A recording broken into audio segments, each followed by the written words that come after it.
This video is a short summary of Betsy Bauer's 2012 article, A Look at Early Childhood Programming in Museums.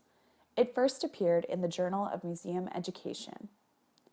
Although many museums recognize the value of welcoming early learners in their settings, there are still many open research questions as to best practices for how a traditional art, history, or science museum might create programming to serve this audience. To help answer this question, Ms. Bowers created an exploratory online survey with 69 museum respondents from a museum education listserv. Based on the data, 87% of the respondents answered that they did provide some sort of programming for children under kindergarten age.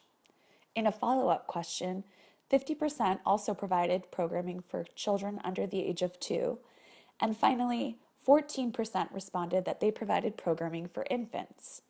Of the 14%, 5 of the 10 of them were art museums.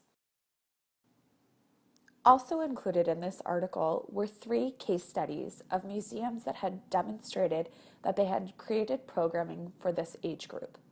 The first was the Newark Museum, which utilized an exhibition on abstract art found in both North and South America.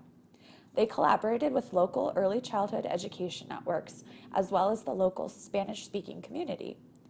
They focused mostly on a foundational learning concept found in shape, line, and color, and created pre- and post-activities for teachers.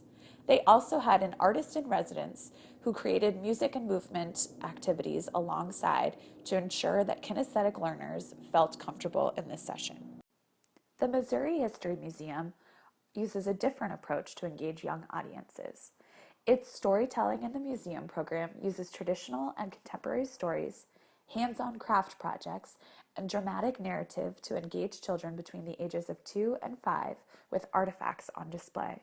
Congratulations on your flight, Archie. This morning we have Penguin Party as our theme, so we're reading 3 books all about penguins and then making a penguin puppet. The final case study that Bowers shares is from the Smithsonian Early Enrichment Center. 2- and 3-year-olds were introduced to West African culture through a well-known summer drink, lemonade. The children began with the book Lulu's Lemonade and then went on to examine and discuss the artwork Zinnias and a Blue Dish with Lemons by Charles Demuth. They took an imaginary shopping excursion in the food market exhibit in the National Museum of Natural History's African Voices exhibition, and returned to school to make their own version of West African lemonade, complete with lemons, sugar, ginger, cayenne, water, and ice. By applying what learning theorists such as John Dewey, Lev Vygotsky, Jean Piaget, and Howard Gardner say about how young children learn, Bowers asserts that creative gallery-based experiences can result in increased learning and future academic achievement. One of the main challenges that emerged as a trend was the issue of staffing patterns. As early childhood education research indicates, quality experiences depend on high educator-to-student ratios. In many of these examples, there was one museum teacher leading a group, or one teacher supported by an assistant or even a volunteer. Many of the museums also depended on parents as able to provide an extra adult-to-child ratio that supported these successful learning experiences.